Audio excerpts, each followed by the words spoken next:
ओम श्रीमन्महागणाधिपतये नमः। श्रियं सरस्वतीं देवीं गणेशं स्कन्दमीश्वरम् ब्रह्माणं वन्नीन्द्रादीनं वासुदेवं नमाम्यहम्। गुरुर्ब्रह्मा गुरुर्विष्णु गुरुर्देवो महेश्वरा गुरुर्साक्षात् परब्रह्म तस्मै श्री गुरुवे नमः। नारायण नमस्कृत्यं नरं चैव नरोत्तमं देवीं सरस्वतीं व्यासं ततो जयमुदीरये। गीताशास्त्रमिदं पुण्यं यः पठेत् प्रयतः पुमान् विष्णुः पदमवाप्नोति भयशोकादिवर्जितः।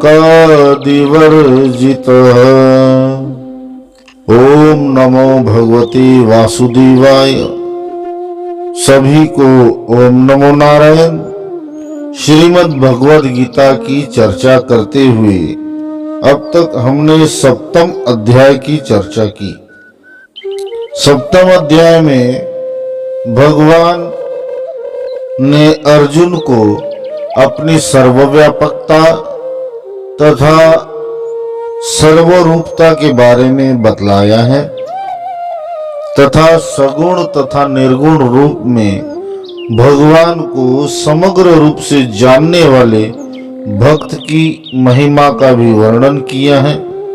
अंतिम के श्लोकों में ब्रह्म, अध्यात्म, कर्म, अधिभूत, अधिदेव और अधियज्ञ के बारे में भी भगवान ने अर्जुन को बताया है। साथ ही सप्तम अध्याय के उपसंहार में भगवान ने अर्जुन को बताया कि अंत समय में भी जो भगवत ज्ञान को प्राप्त होता है वह भगवान को ही प्राप्त होता है। इस रहस्य को अर्जुन नहीं समझ पाया कि किस प्रकार कोई अंतिम समय में केवल भगवान का सुमिरन करने के पश्चात भगवान उसे प्राप्त हो जाते हैं।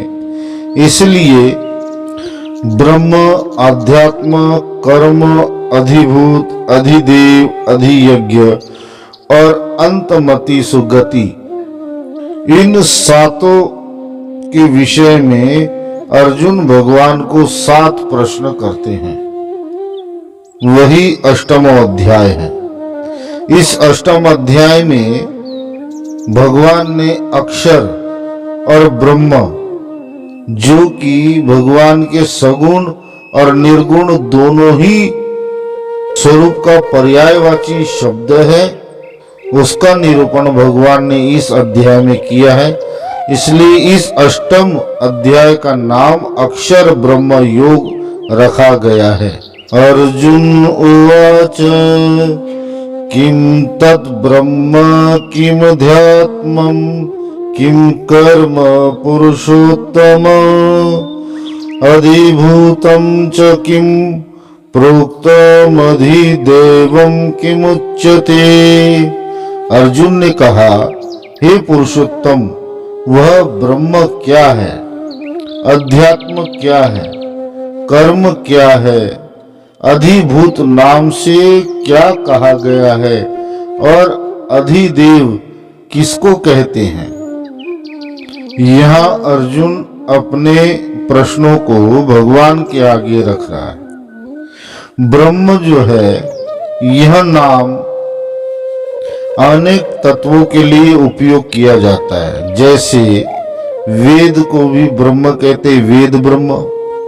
ब्रह्मा जी जो सृष्टि करता है उन्हें भी ब्रह्म कहते हैं। निर्गुण परमात्मा को भी ब्रह्म कहते हैं। ओंकार को भी शब्द ब्रह्म कहते हैं। सगुण रूप प्रकृति आदि को भी सगुण ब्रह्म कहते हैं। अर्जुन का यहाँ यही प्रश्न है कि वास्तविक में ब्रह्म शब्द किस तत्व के लक्ष्य से कहा गया है। ठीक उसी प्रकार आध्यात्म भी ईश्वर प्राप्ति के लिए तथा आत्म संयम के लिए, अंतर ध्यान के लिए जो क्रियाएं होती है तथा मन और इंद्रियों को वश में करने के लिए जो प्रयास होते हैं, भक्ति, योग, स्वाध्याय आदि, यह सब आध्यात्म के नाम से ही जाने जाते हैं। भगवान का आध्यात्म शब्द से क्या तात्पर्य है, इसी बात को अर्जुन जानने के लिए यहाँ प्रश्न कर रहे हैं। उसी प्रकार अनेक प्रकार की क्रियाओं का वाचक कर्म है।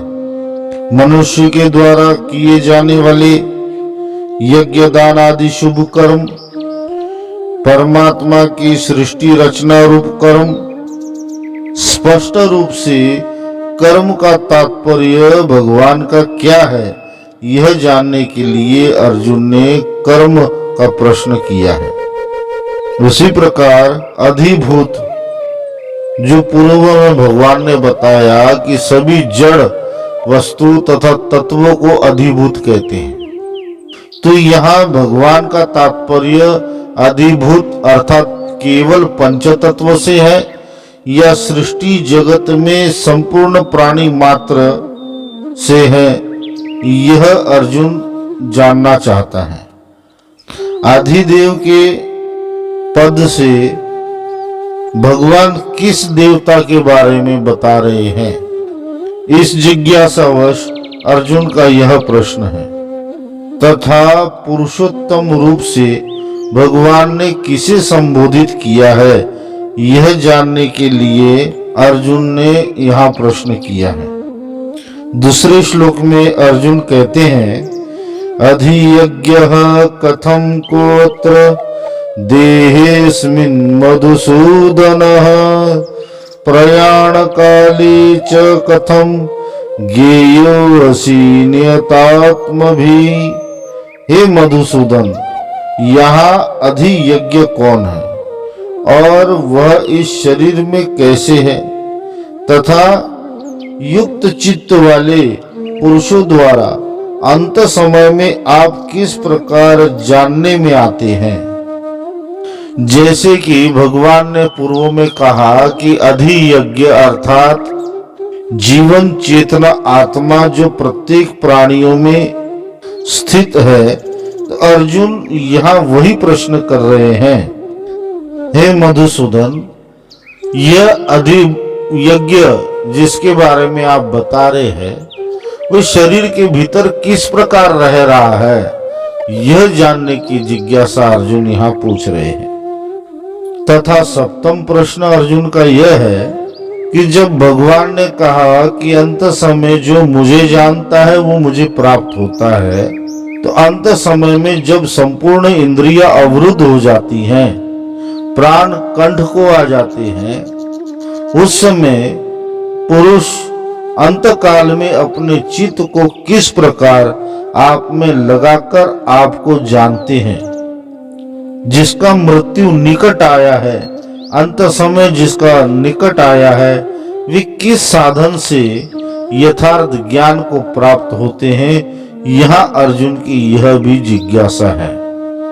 इस प्रकार इन 2 श्लोकों में अर्जुन ने 7 प्रश्न भगवान से किए हैं, जिनका उत्तर देते हुए तीसरे अध्याय में भगवान कहते हैं, श्री भगवान उवाच अक्षरं ब्रह्म परमं स्वभावो अध्यात्ममुच्यते भूत भावोद भवकरो विसर्गः कर्म संगीतः।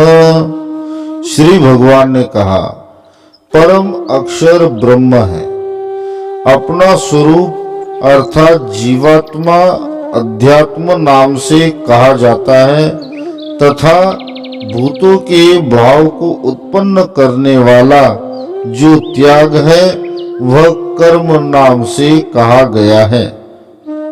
अर्जुन के प्रश्नों का उत्तर देते हुए अर्जुन का प्रथम प्रश्न है कि ब्रह्म क्या है।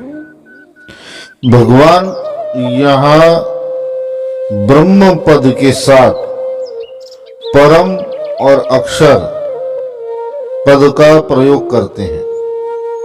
परम अर्थात जो सबसे श्रेष्ठ हो और जो सूक्ष्म से भी सूक्ष्म हो, ऐसे तत्वों को परम कहते हैं। सप्तम अध्याय के 29वें श्लोक में भगवान ने ब्रह्म के बारे में यही कहा है कि निर्गुण निराकार और सच्चिदानंद घन परमात्मा ही ब्रह्म के नाम से जाना जाता है।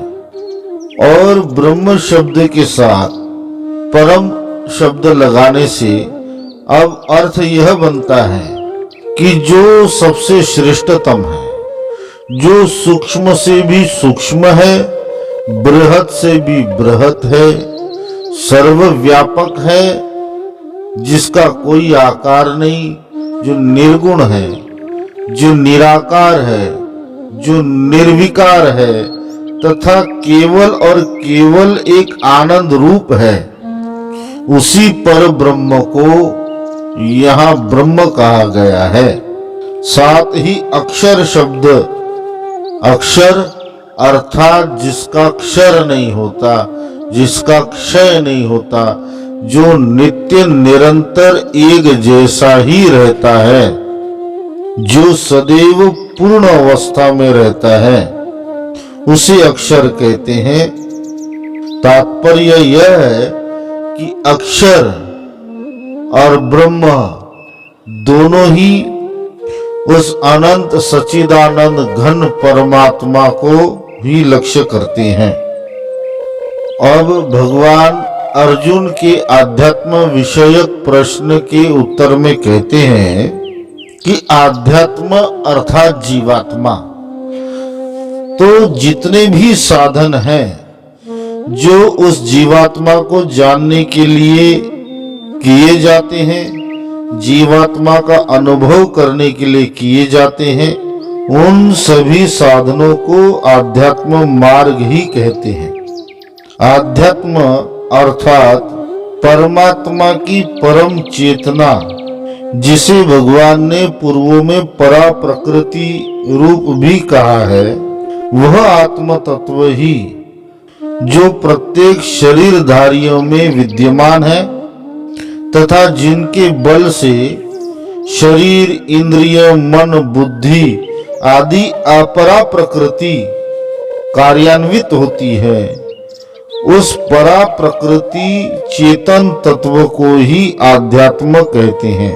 भगवान की ही अंश रूप होने के कारण चेतन और परा प्रकृति जो आत्मा रूप से स्थित है, वह भगवान का ही अंश होने के कारण भगवान से अभिन्न है। वह आध्यात्म नामक संपूर्ण जीव समुदाय भी यथार्थ में भगवान से अभिन्न है और भगवान का ही स्वरूप है। इस प्रकार भगवान आध्यात्म विषयक प्रश्न के बारे में अर्जुन को बताते हैं। तीसरे कर्म के बारे में भगवान यह कहते हैं कि भूतों के भाव को उत्पन्न करने वाला विसर्ग ही त्याग है। यहाँ भगवान का आशय यह है, भूत अर्थात संपूर्ण चराचर जगत के प्राणी, संपूर्ण भूतों के भावों का उद्भव और प्रागट्य जिस त्याग से होता है, जो त्याग सृष्टि की स्थिति का आधार है, उस त्याग का नाम ही कर्म है। त्याग अर्थात विसर्ग सृष्टि के उत्पत्ति से लेकर महाप्रलय तक विश्व में अनंत कर्मों की धारा बहती रहती है, जिसमें उत्पत्ति, स्थिति तथा लय पुनः पुनः इस चक्र का निरंतर चलते रहना है। इस विसर्ग का नाम ही कर्म है। जब समस्त संसार का महाप्रलय हो जाता है, संसार में कुछ भी नहीं बचता, ऐसे समय में संपूर्ण जगत तथा जगत के जीव प्राणी आदि सब अपने कर्म और संस्कारों के साथ परमात्मा में विलीन हो जाते हैं। तत्पश्चात अनेक कल्पों के पश्चात भगवान जब यह संकल्प करते हैं, एकोहम बहुश्यायाम, इस आदि संकल्प से प्रकृति में परमात्मा के चेतन तत्व की स्थापना हो जाती है। जड़ प्रकृति और चेतन परमात्मा का जब संयोग होता है, अर्थात जड़ का चेतन में और चेतन का जड़ में विसर्जन हो जाता है, त्याग हो जाता है, उस त्याग को ही विसर्ग कहते हैं। और ऐसा विसर्ग भी कर्म ही है। उसी जड़ प्रकृति और चेतन परमात्मा के संयोग से संपूर्ण भूतों की उत्पत्ति होती है। तत्पश्चात इस क्रियाशील जगत के पालन में स्थिति में जो कर्म होते हैं तथा अंत में फिर संपूर्ण जगत का विलय परमात्मा में हो जाना भी कर्म ही है। यह कर्म नामक विसर्ग वस्तुतः भगवान का ही आदि संकल्प है, इसलिए यह भी भगवान का ही अभिन्न अंग है, ऐसा समझना चाहिए। आगे भगवान कहते हैं, अधिभूतं क्षरो भावः पुरुषश्चाधिदैवतम् अधियज्ञो हमेवात्र देहि देहभृतां वर। उत्पत्ति विनाश धर्म वाले सब पदार्थ अधिभूत है। हिरण्यमय पुरुष आदि देव है। और हे देहधारियों में श्रेष्ठ अर्जुन, इस शरीर में मैं वासुदेव ही अंतर्यामी रूप से अधियज्ञ हूँ। यहाँ भगवान का आशय यह है, भगवान यहाँ क्षर भाव अधिभूत है ऐसा कह रहे हैं। अपरा प्रकृति और उसके परिणाम से उत्पन्न जो विनाशशील तत्व है, जो प्रतिपल हर क्षण निरंतर क्षय को ही प्राप्त हो रहा है, उसे क्षर भाव कहते हैं। क्षर भाव अर्थात शरीर, इंद्रिय, मन, बुद्धि, अहंकार, पंच महाभूत तथा विषयों के रूप में प्रत्यक्ष हो रहा है।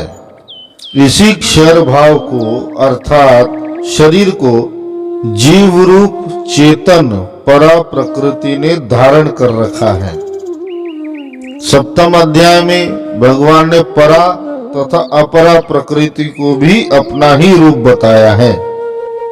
इसलिए वस्तुतः देखा जाए, क्षर भाव अर्थात शरीर भी परमात्मा का ही रूप है, परमात्मा ही है, उनसे अभिन्न है।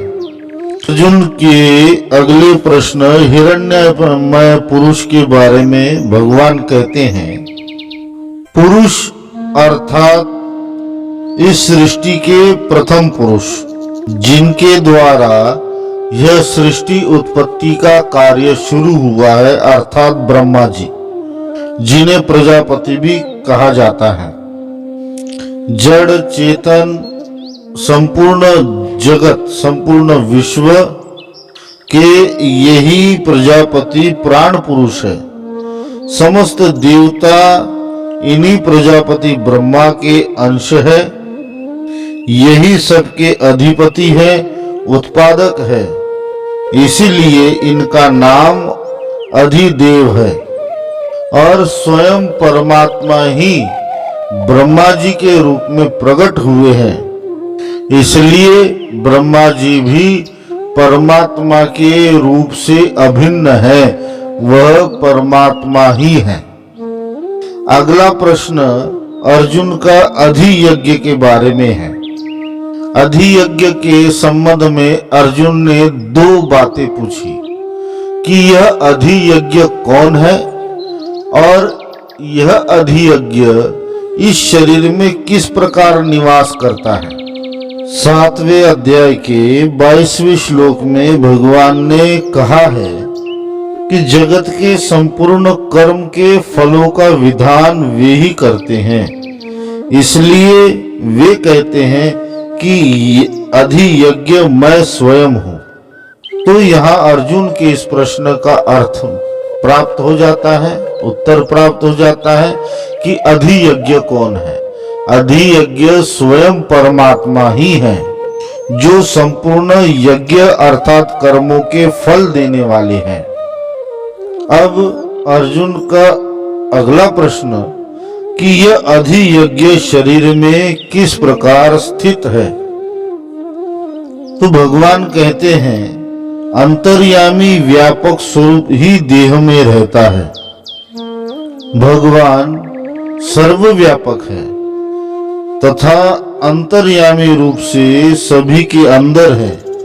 इसलिए भगवान ने इसी अध्याय के आगे 8वें और 10वें श्लोकों में दिव्य पुरुष तथा 20वें श्लोक में सनातन अव्यक्त कहकर 22वें श्लोक में उसकी व्यापकता और सर्वाधारता का वर्णन किया है। भगवान ने यहाँ अपने दोनों स्वरूप को प्रकट किया है और उन दोनों स्वरूपों को ही अधियज्ञ के रूप में भगवान ने यहाँ कहा है। एक तो सूक्ष्माति सूक्ष्म जो तत्व है तथा दूसरा सर्वव्यापक स्वरूप वही तत्व प्रत्येक जीव के भीतर आत्मचेतन रूप से है। भगवान कहते हैं वह यह अधियज्ञ जो है वो मैं ही हूं, यह घोषणा स्पष्ट रूप से भगवान करते हैं। 5वें श्लोक में भगवान कहते हैं अंतकाले च मामेव स्मरन् मुक्त्वा कलेवरम् यः प्रयाति समद्भावम् याति नास्त्यत्र संशयः। जो पुरुष अंतकाल में भी मुझको ही स्मरण करता हुआ शरीर को त्याग कर जाता है, वह मेरे साक्षात स्वरूप को प्राप्त होता है, इसमें कुछ भी संशय नहीं है। जन्म जन्मांतर की हमारी साधना ही यही होती है कि जब हमारा शरीर छूटे, एक पड़ाव के अंत में जब हम पहुंचे, तब केवल और केवल हमें परमात्मा का ही ख्याल रहे। प्राण छूटने में इतनी पीड़ा होती है कि जीव उस समय सब कुछ भूल जाता है, तो परमात्मा को किस प्रकार वह स्मरण कर सकता है। हमारे साधन आध्यात्म योग के जितने भी प्रयास है वो संपूर्ण प्रयास इसलिए है कि कम से कम अंतकाल में होने वाली संपूर्ण पीड़ाओं के रहते हुए भी उन पीड़ाओं की तरफ ध्यान ना जाए और सदैव ही परमात्मा का स्मरण अंतकाल में बना रहे। प्रत्येक जीवन में जिस प्रकार जन्म महत्वपूर्ण है, उसी प्रकार अंतकाल का भी विशेष महत्व यहाँ भगवान ने प्रकट किया है। भगवान के कहने का भाव यह है कि जो सदा सर्वदा मेरा अनन्य चिंतन करते हैं, उनकी तो बात ही क्या है। जो इस मनुष्य जन्म में अंतिम क्षण तक भी मेरा चिंतन करते हुए शरीर त्याग कर जाते हैं, उनको भी मेरी प्राप्ति हो जाती है। फिर वह अंतिम स्मरण चाहे भगवान के किसी भी अवतार रूप के नाम का हो अथवा उनकी लीलाओं का स्मरण हो तथा उस अवतार के गुण का हो, किसी भी प्रकार से भगवान का स्मरण यदि अंत काल में मनुष्य को हो जाए तो ऐसा स्मरण उसके संपूर्ण पापों का क्षय कर देता है और वह परम पुण्यात्मा होकर भगवान को ही प्राप्त हो जाता है। जिस प्रकार अग्नि की एक छोटी सी चिंगारी विशाल वन को भस्मीभूत कर देती है, उसी प्रकार अंतकाल में स्मरण किया गया एक छोटे से क्षण में भगवान नाम का अथवा उनकी लीला को स्मरण किया गया कर्म भी अनंत जन्मों के पाप समूहों को भस्मीभूत करने के लिए पर्याप्त होता है। आशय यहाँ ऐसा है कि अंतकाल में भगवान का स्मरण करने वाला मनुष्य किसी भी देश में हो अथवा किसी भी काल में किसी भी परिस्थिति में हो और किसी भी कारणवश वह क्यों न मरे अथवा उसके पूर्व आचरण कैसे भी क्यों न रहे हो, उसे भगवान की प्राप्ति निसंदेह हो जाती है, इसमें तनिक भी शंका नहीं है। और भगवान की प्राप्ति अर्थात भगवान के लोक की प्राप्ति भी हो सकती है, जिसमें सायुज्य मुक्ति, सारूप्य मुक्ति भी, सालोक्य मुक्ति। सायुज्य अर्थात भगवान के सन्निकट रहकर उनकी सेवा करना, सारूप्य मुक्ति अर्थात भगवान के जिस स्वरूप का चिंतन करते हुए वह प्राण त्यागता है उसी स्वरूप को प्राप्त करना, सालोक्य मुक्ति भगवान के लोक में रहने का अवसर प्राप्त होना तथा परम मुक्ति परम मोक्ष भगवान में ही विलीन हो जाना। मुक्ति के यह भेद साधक की ही इच्छा पर निर्भर करती है। अंतकाल में भगवान नाम तथा उनकी लीला का तथा उनके गुणों का स्मरण करते हुए साधक की जिस प्रकार की भी इच्छा होती है वह उसी प्रकार की मुक्ति को प्राप्त करता है। यहाँ भगवान यो अर्जुन को कहते हैं, ओम नमो भगवते वासुदेवाय, हरि ओम तत्सत, हरि ओम तत्सत, हरि ओम तत्सत।